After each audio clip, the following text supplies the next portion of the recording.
Be'ez Hashem Yisbarach, we begin a new Masechta, Masechta Bava Basra. Masechta Bava Basra is the last of the Masechtas that discuss all the halachas of Dinei Nezikin, Dinei Mominus. Actually, according to one opinion that we learned in Gemara Bava Kame, it says that Kol Nezikin Choda Masechtahi, that Bava Kame, Bava Metzia, Bava Basra are all one Masechta. The Rambam in Pirush HaMishnaic explains that in Bava Kame it discusses the halachas of Nezikin, damages, the Dal Dovas Nezikin, and everything that's related to that.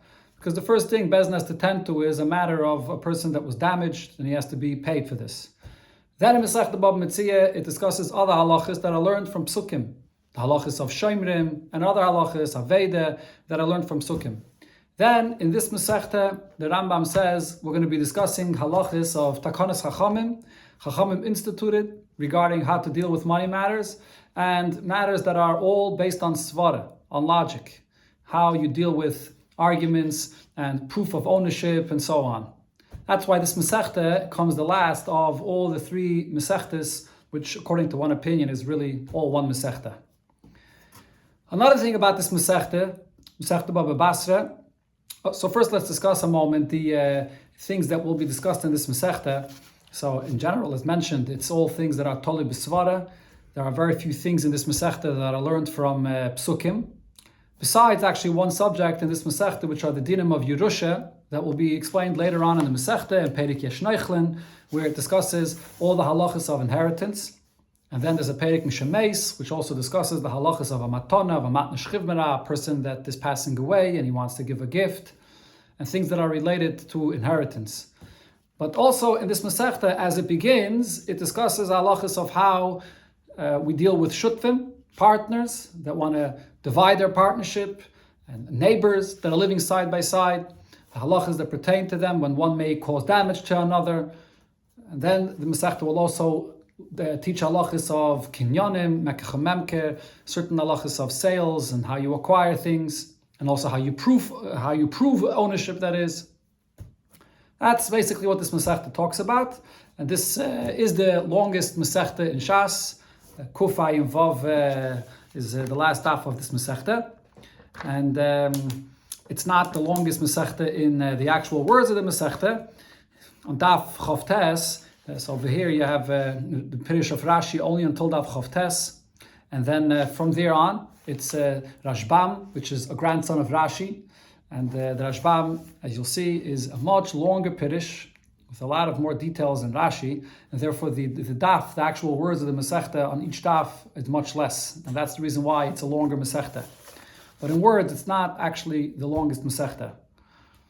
Okay, before we begin, another thing about this Masechta.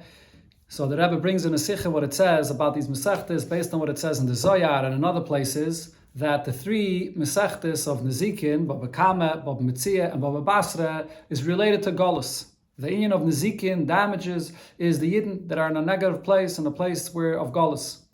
The three Masechtas, Nezikin, Bava Kame, Bava Metzia, and Bava Basra, relate to the three Golusen, that there are three Bate Mikdashes that have to be rebuilt, the third Beis HaMikdash that will be built, taken from Yad Mamish. So, which means then that the third Masechta, Bava Basra, is related to the Golus that we're in now. And by learning this Masechta and learning the halachas, how Torah says to deal with it, we elevate this negativity or the Nezikin of this last Golus, and we bring about the Binyan Beis HaMikdash. Okay, so let's begin. Zok the Heilige Mishnah. Hashutfin sheratzu lasais mechitze b'chotzer. Partners that are living in a courtyard together, a chotzer. As Rashi here spells out, what kind of courtyard are we talking about? These are the courtyards that are in front of the homes, and in those times, most of the private use of a person in his courtyards were in those courtyards in front of the homes. So here there were partners that owned this chotzer together, and they want to make a mechitze, a partition in this chotzer. The Gemara will explain how we translate the word mechitze, as we'll see. So they build the wall in this courtyard in the middle, which means that each one of them has to give half of the space for this wall from his portion of the courtyard that they now divided. gazis, kfisin, levenin, in a place where there's a minhag to build various different kinds of walls made of different materials, whether a gvil wall, a gazis, kfisin, or levenin wall, so that's what you build. The Gemara will describe exactly what these different kinds of walls are, the various kinds of stones, various kinds of bricks. Hakoil keminig amedina. Everything follows the minig that there is in the Medina, in that place. That's how you build. Now here the Mishnah spells out the details regarding the measurement of these various kinds of walls and how the partners here now have to participate equally, half and half, with building this wall. Bigvil, if it's a wall made of gvil, which is stones that are not chiseled and therefore they're larger stones, one has to give 3 tfachim of it and the other gives the 3 tfachim, so it's 6 tfachim wide. Begazis, stones that are chiseled and are smaller, each partner gives 2.5 tfachim for this kaisel. Bekfisim, when it comes to kfisim, which are bricks, as the Gemara will explain, bricks, there are 2 half bricks that are put side by side, and in between there's cement to hold them together. This one has to give 2 tfachim and the other gives 2 tfachim. Beleveinin, when it comes to bricks, whole bricks, but smaller bricks, each one gives a tefach and a half for the total of 3 tfachim of these bricks. Those are the shiurim of these various different kinds of walls that can be built. And as the Mishnah says, Hakel keminig HaMedina, we always follow the minig HaMedina. Taisvis over here discusses the obvious question of the Mishnah. If the Mishnah says Hakel keminig HaMedina, why does it have to spell out all these measurements and all these details of these different kinds of walls? Just follow the minig HaMedina, and that's it. So Taisvis says the reason it says this is because in a place where there's a minig to build more than the shiur of what the Mishnah says, you're not obligated. That's why the Mishnah is giving you these shiurim to understand that this is the maximum shiur. We don't build thicker than these shiurim the Mishnah says. Other Rishonim say that the opposite is true as well. If the minig in any place is to build a gvil with less of the shiur that the Mishnah says, or a gazis less than the shiur that the Mishnah said, that's also not a minig that's accepted. It's not a wall that's going to be strong enough. It's going to fall apart too soon, and therefore that's also a minig that's not accepted. That's why, even though while the Mishnah says Hakol Keminig HaMedina, and the Gemara will explain what we learn out from this edition of Hakol Keminig HaMedina, but still it's giving these shiurim because there are limitations as to when we follow the Minig HaMedina. The Mishnah continues, Lefichach. Now that we see that the halacha here is that these partners that are building the wall must build it together. Im nafal hakaisel, if this kaisel falls, and now there's an argument who the stones of this wall belong to, and there's an argument whose space was the wall standing on, whose that piece of the property belonged to. So the halacha is hamakayim v'ha'avanim shel shneim. The space where the wall stood and the stones of this wall are to both of them. It's a partnership. The reason is, since we know that they're obligated to build it together, nobody would go and build it alone. We know for a fact that that's what actually happened, and they actually built it together. The Gemara will discuss, and Taisus here discusses this at length as well, this halacha that you should divide the stones between the two of them, and the space as well, seems to be obvious. And any time, in any case, we have such a kind of argument about who this belongs to, the halacha should be, Yachloiku, you divide it.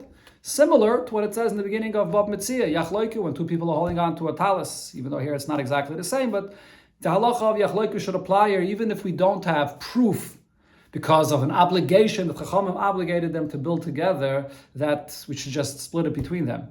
So Rashi here brings what it says in the Gemara, even in a case where the stones fell into one person's property, nevertheless, we still say that we divided between them. You may say in such a case, he has the stones now in his possession, and the other partner should have to prove that he built it as well. But the Mishnah says, no, here we actually have a better proof that they both built it together, because we have a raya, we know that no one would go and build it alone here, because it's an obligation to build it together. Taisus has a different pshat in this, as we'll see in Mitzvah in the Gemara on Daf Dalet. Sagt the Mishnah weiter, v'chein begina, so too in a garden. If there's a garden of 2 people side by side, mokim shenagu ligdar, in a place where there's the custom to put up a wall to separate between them, mechai v'noisai, we obligate them to put up this wall. Avo bebika, however, in a valley, which is the area where there's, as Rashi says, there's day alavam, they plant their grain, which is a white field, the whiteness of the grain, and in such an area, Makim shenagu shaloi ligdar, in a place where there is no custom to put up any wall, we don't obligate him to put up a wall. The Gemara will explain exactly the difference between the Gina and the Bika, but the point really that the Mishnah is trying to say is, as we'll see in the Gemara, is that by a garden, there's always a chiyuv to put up a wall, and by a Bika, by the valley, there's always a chiyuv of you don't have to put up a wall. Okay, so the Mishnah continues now regarding this valley. Ella, only, im ratza kainis l'toich shaloi, if one of them wants, he can go into his property. He builds a wall himself. He can't obligate his partner to build it with him. And then he's going to have to put up a chazis. A chazis is a sign, a marker that you built a wall. And the place where you put that chazis is actually on the outside of the wall facing the other property. So then that will be the siman that you built the wall yourself. The Gemara will explain why exactly this is how we make the siman, but that's what has to be done in order that it should be clear that you built the wall yourself. So therefore, in such a case, if this kaisel falls, the space where the kaisel is on, the stones of this kaisel belongs to the one that has the siman that he built the kaisel himself. If here in this valley they decide to build it together, so then they'll build the wall in the space on both of their properties. And you have to put up a sign on the wall, on both sides of the wall, that it should be clear that they did participate in building the wall together, even though they weren't obligated to. And therefore, if you have that sign on both sides, when the kaisel falls, based on this sign that we see that they both built it together, we now know that the space and the stones belongs to both of them. So the yeshiva students, when they learned this Mishnah, they thought to explain the language of the Mishnah as follows. Mai mechitza. What is the term mechitza that the Mishnah says? Ratzu lasais mechitza. They wanted to make a mechitza. What does the word mechitza mean? So mechitza means a guda, a wall. They decided together, they agreed, they want to build a wall. Where do we see that the term mechitza means a wall? As we learned in Abraisa, mechitzas hakerem shenifritza. The partition or the wall of a vineyard that was breached. And we're talking over here about a kerem, a vineyard that's side by side to another property, to a field where there's grain growing here. And really there should be a distance between the tvua that's planted and the kerem and the vineyard that's planted. But because there was a wall put up between them, so therefore they planted the vineyard and the grain right near each other. And there's a wall that separated them. So there won't be an issue of kalayim when that's the case. But what happened here? This wall fell.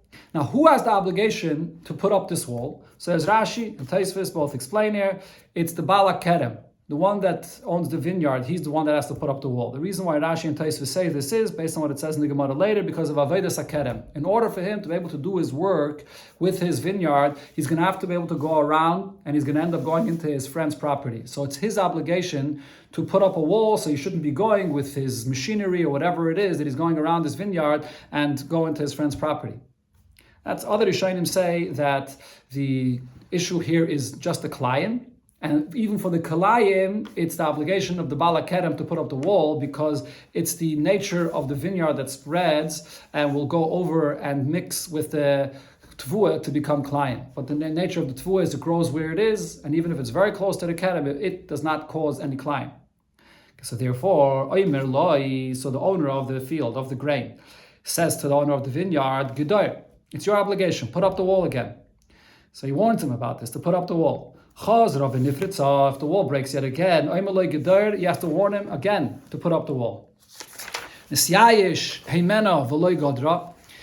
the owner of the vineyard didn't pay attention, he gave up on this and he did not put up the wall. So then what happens is, as long as it grew together a certain amount, Rashi here brings, if one of 200th it continued growing together without a wall and it became kalayim, so then Kiddush, the term Kiddush means it becomes Kalayim as the language of the Pasik, Pentikdash, and then V'chayev B'achri Yusay. And it's the owner of the vineyard that's now going to be responsible for the loss that happened there, that this Fuah became Kalayim, because it was his obligation to put up this wall. That's the halacha of this Braisa. So why is the Gemara bringing this Braisa? Because here we see it says Mechitza Sakerem. So we see that the term mechitza means a wall. Okay, so now coming back to our Mishnah, what did it say in our Mishnah according to this interpretation? Hashutfim sheratzu lasis mechitza b'chatzer. That the Shutvim, they agree to build a wall in this Chatzar. And then the Mishnah says, they build a wall. So what do we understand now? Taime de Ratzu. The only reason why they have to build a wall together is because they agreed. They agreed to build it. If they would not come to an agreement to build the wall, we do not obligate one or the other to build the wall. No one can force anyone to build a wall here. If they want to split the property, they can split the property, but they can't obligate each other to build a wall between these two parts of the courtyard now. What do I see from this? Hezekriya, the fact that there could be a hezekriya, there's a damage, that one is there and exposed to the other that's looking at him, lav shmei hezek. That's not considered to be a damage. That's not something that people are particular about, that Chachamim obligated you to put up a wall to prevent this kind of a damage. That's what we see here from our Mishnah. So all you have to do is, after you make the part, when you are splitting between them, if they're not in agreement to put up a wall, you'll just put up some kind of reeds or some kind of, as Rashi calls it, mesipis, as we'll see soon in the Gemara, some kind of sign, marker to see where is the separation of the two properties. But more than that, it's not necessary to put up a wall to separate between them. Maybe we should say that the pshat in the Mishnah is different. As the Bach adds here, my mechitze plukte. Maybe the term mechitze in the Mishnah doesn't mean a wall. Maybe the term mechitze means to divide. And we see in the language of the pasuk, vatihi mechtzas ha'eda, and half of the people, and the pasuk goes on to say what the half was.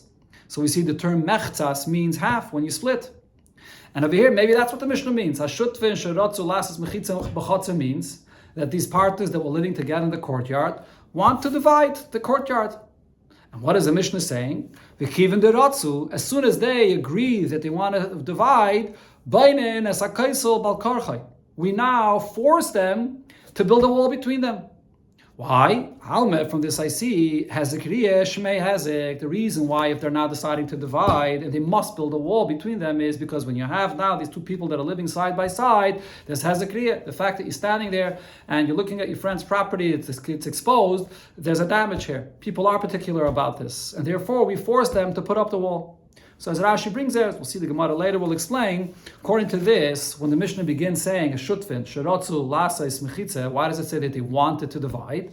So it depends how large this property was. If it's a property that even after you divide, so each one of these partners that are now dividing will get 4 amos of space in the property, so then any partner at any point in time could decide, I want out, I don't want to be in this partnership anymore, I want to get my part. And he'll get his 4 amos, and the other one will get his 4 amos. But if it's a property that's smaller than that, then each one is going to get less than that space of 4 amos, which is a space you can use for yourself, then one can't force the other to divide. The only time they'll be dividing is if they agree, if they're in agreement that they want to divide. That's what the Mishnah is saying. Shutvin sheratzu lastis mechitza b'chatzer. It's a very small chatzer. In the language of the Gemara, it's a chatzer she'ein by din chaluka. It's not a chatzer that's large enough really to divide. But they agreed between themselves to divide. So then, the Mishnah is saying, once they are agreeing to divide, they're going to have to build a wall, because Hezekriya is Shmei Hezek, and therefore you can't live side by side with someone else without having a wall separating. Those are the 2 ways how to learn our Mishnah. Now, regarding this concept of Hezekriya, there's a very big discussion in Achrayim about this, how to define this concept of Hezekriya. It's not a typical kind of damage where you go and physically damage someone else's property. It's just by the fact that you're looking and seeing what he's doing that causes damage. And some say that the way to define the damage of Hezekriya is the tsar, the annoyance, that you're annoying someone when you're looking at him and it bothers him, it hurts him. That's the one simple way how to explain it. But others say that the idea of Hezekriya, it's not the actual Hezek of the Tsar, the fact that he gets annoyed by this, but it's actually certain privacy rights that a person has, that if you're exposed to someone else, then what happens is it limits your usage of this courtyard. You're not going to use it anymore for anything private. So now your percent of what you can use your courtyard gets diminished. So that's the question here. Do you have the rights to demand that there should be a wall put up here so then I could have my full usage of this property or not? That's another way how to define it. It's further on different discussions about this concept of hezekriya, but that's here, this machlokes that the Gemara will be discussing now, whether hezekriya, the fact that you're seeing someone else, his property is exposed, is that an issue that Chacham instituted, that you must put up a wall to give him his privacy? Okay, the Gemara now continues with the pshat of the Mishnah.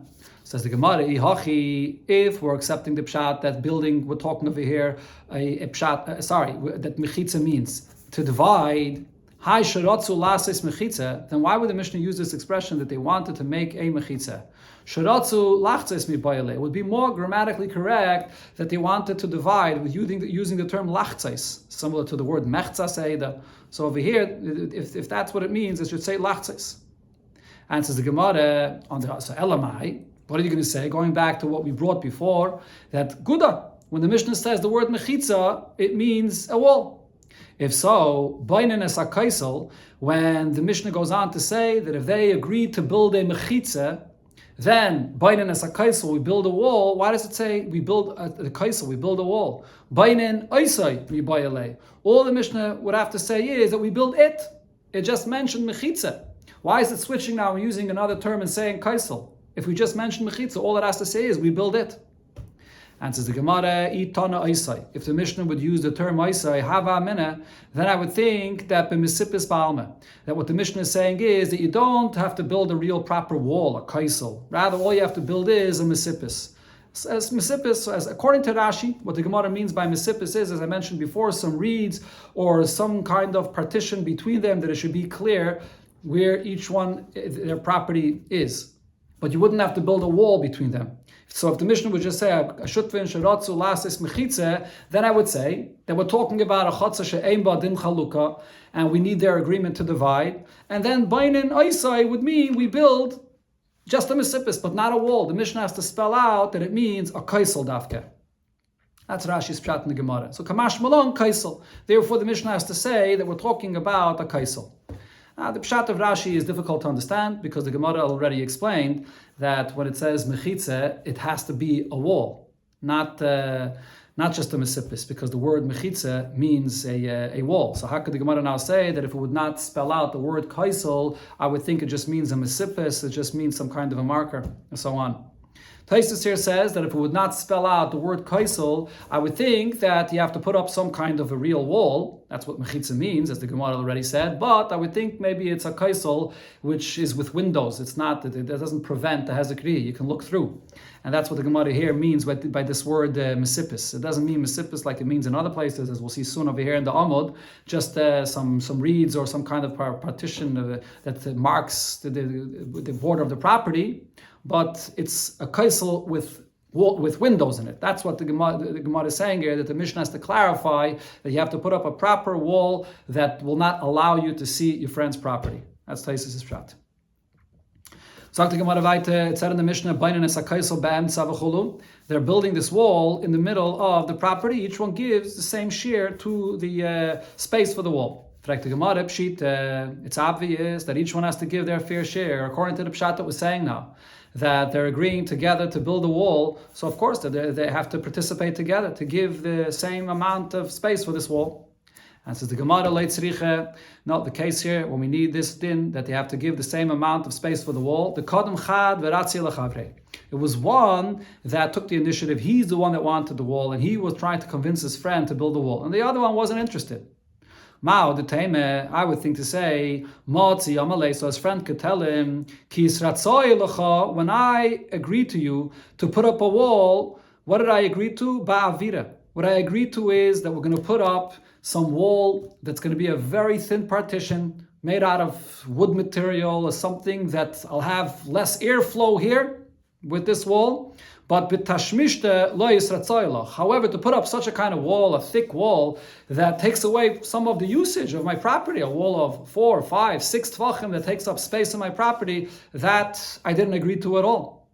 Kamash Malon, therefore the Mishnah says that it doesn't work that way. Once you're agreeing to split the property and it has to be with a wall, so then he's going to have to give the right amount of space for a proper thick wall, not a wall that's going to keep on falling down and you're going to have to put it up again constantly. Here the Gemara will continue and discuss the halacha of hezekriya. According to the way we understand the Mishnah now, when the Mishnah says, what we learn from our Mishnah is that only if they agree to build a mechitza together, do they have to build this wall.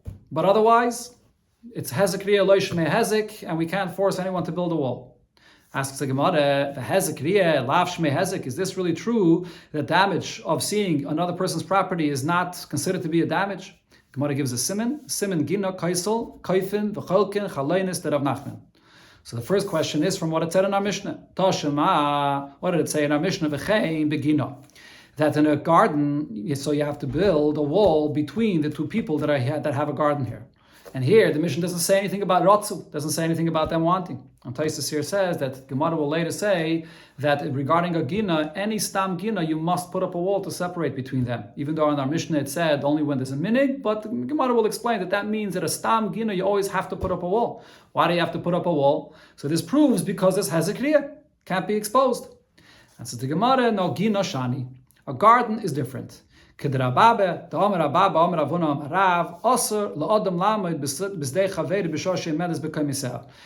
to stand by your friend's property when the wheat is still standing and growing in the field, and you look there at his beautiful field that he has, because this is an ayin hara, and you can actually cause damage to the person's property by your ayin hara, with your bad eye looking at his property. So here in a person's garden where he grows his produce, you must put up this wall in order to prevent this kind of a damage. And this, even though you may say that this should apply by a valley as well, where you have the tvua that grows there. So Taisa says in the valley it's only it's seasonal. You don't always have it growing over there, but in a garden it's not. It's all the time. So therefore you have to put up this wall. Okay, this is unique. This is an interesting concept that the Gemara here is saying that even if hezekriya lo shmei hezek, but the ayin hara is something which is worse, and that everybody will agree that you have to put up a wall for it. The Rambam actually, in La Halacha, paskins the opposite, based on the Gemara later, that ayin hara is something that we're less concerned about. And even if you say that hezekriya shmei hezek, but in a garden, you don't have to put up a proper wall that's 4 amas high, as we'll see soon, in order to prevent hezekriya, because we're not as concerned for ayin hara as we are for hezekriya. The Gemara asks on this answer, but v'chein katani, the Mishnah says the term v'chein. V'chein means that just like we're putting up a wall in a chutzner, for the same reason we're putting up the wall in the garden, in the gina, which is for hezekriya. So how could you say that regarding the garden there's a different reason because of ayin hara?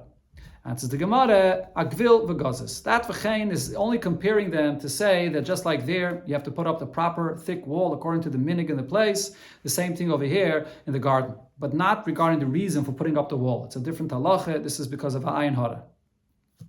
Tashama, the Gemara brings that eye from another Mishnah later here in the Pedic. Kaisel chatzer shenafal, a wall in a courtyard that fell. Mechayvin oisei livnois, we obligate them to rebuild this wall ad dalad amas, to the height of 4 amas, which is the proper height. 4 amas is approximately 6 feet, which is the proper height to prevent them looking at each other, to prevent hezekriya. So we see here clearly that in a courtyard, and there's neighbors now, and the kaisel fell, they have to rebuild the wall, and we force them to rebuild the wall so that they shouldn't be able to see to one another. Hezekriya is an issue. And says the Gemara, nafal shani. In that case, it's different because there was a wall there already before, and now the wall fell. So because already before there was an agreement to build this wall, and even if not they agreed, there was previous owners here that agreed and built the wall, but the property that was bought in this condition, so therefore this is a property where you could demand privacy, and therefore here they're going to be obligated to rebuild the wall. But in a case where there's no wall yet, like in our Mishnah, they're coming to divide the property, there's no obligation to build any wall. The one that asked this question, what was he even thinking to compare and ask? It's obvious that there's already a wall from before. And says the Gemara, he thought that maybe there, the only reason it mentions that there was a wall and how it fell is because this detail is relevant for a halacha that it wants to add afterwards. And that is midal damas ulamayla eimachayv noisai, that higher than 4 amas you don't have to build, even if the wall that was standing there before was taller than 4 amas, but when they now are going to be obligated to rebuild, they only have to build up to 4 amas. So because it wants to tell me that halacha, it's saying this din in the case of nafal. But really, the makshan over here thought that the Mishnah is telling me a general halacha, even if there was never a wall there before, that you have to build a wall. So that's why this here. So the Gemara is saying no, but nevertheless we can argue and say that no, nafal shani. There, the only reason you have to build a wall is because it was already there from before. Tashama, the Gemara brings another raya from a Mishnah later in the Perek, Kaifin, Oisai, Livnois, Beishar, V'deles L'chotzer. So people that are living together in a chotzer, and there's the courtyard, and there's a wall around it, and then there's the entrance.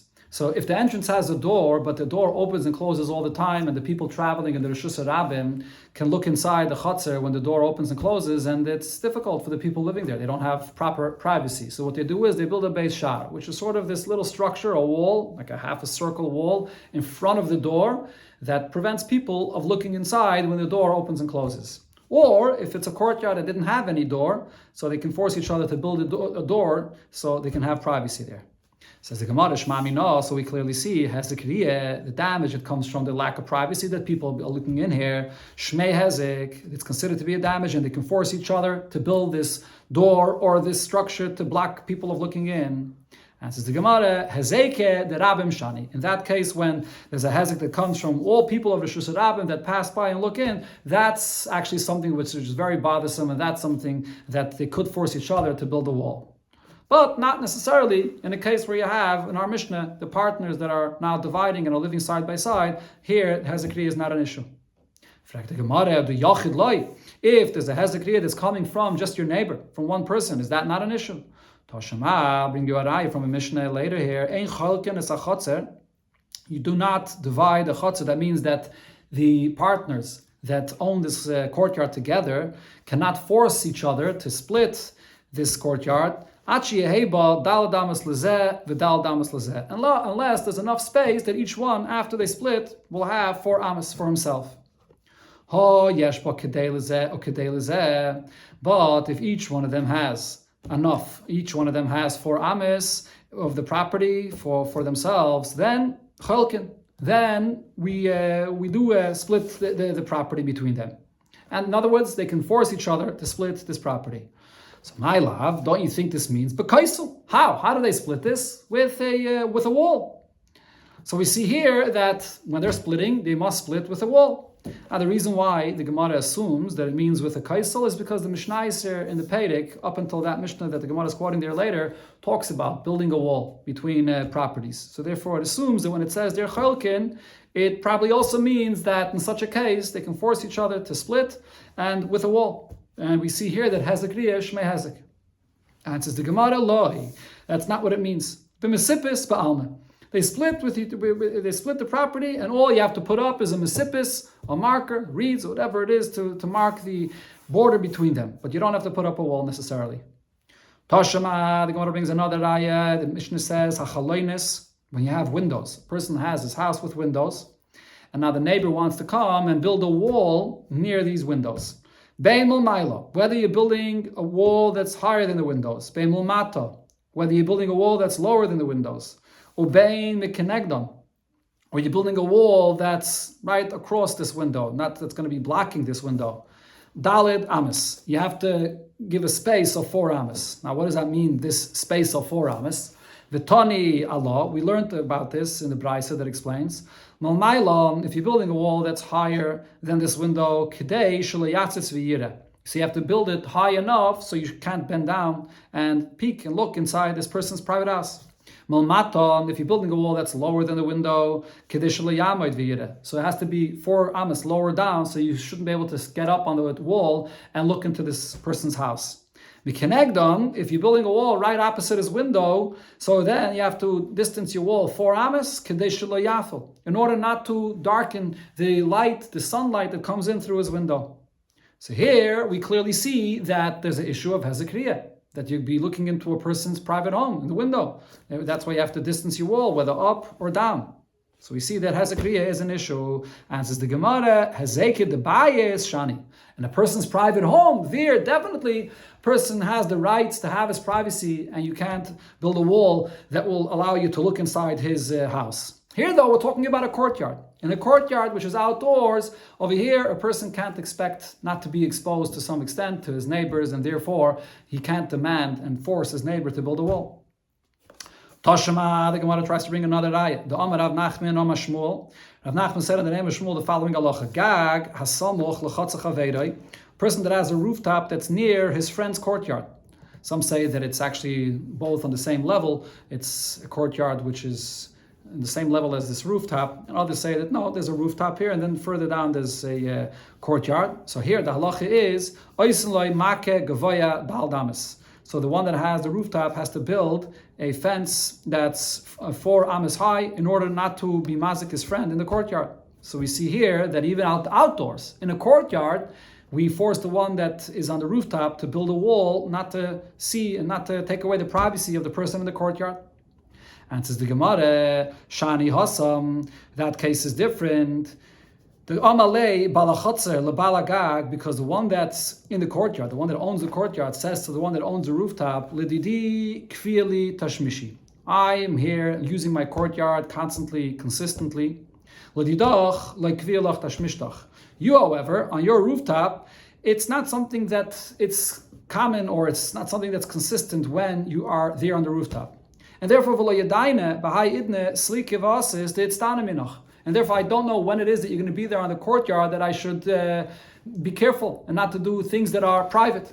So in such a case, when a person is accustomed to doing private things in his courtyard, because there is no other courtyard near him, it's just a rooftop where sometimes his friend comes there. So over there, the rooftop takes away from this person's place that he has, a private area, and therefore you're going to be obligated to put up a wall in order not to take away from his privacy. But when you have 2 courtyards, over here, like it said in our Mishnah, the courtyard that's being split between the 2 of them, and they both have the same kind of usage in this courtyard, over here, we're not going to demand one from the other that he should put up a wall to enable his friend to be able to do private things over there. That's why there's no raya, and therefore the Gemara concludes that we can still say, according to this version of learning our Mishnah, that hezek riyah lo yishmei hezek, and the taich of the Mishnah is ratzu lasis mechitza, that they agreed to build a wall together. Only then do they have to build it.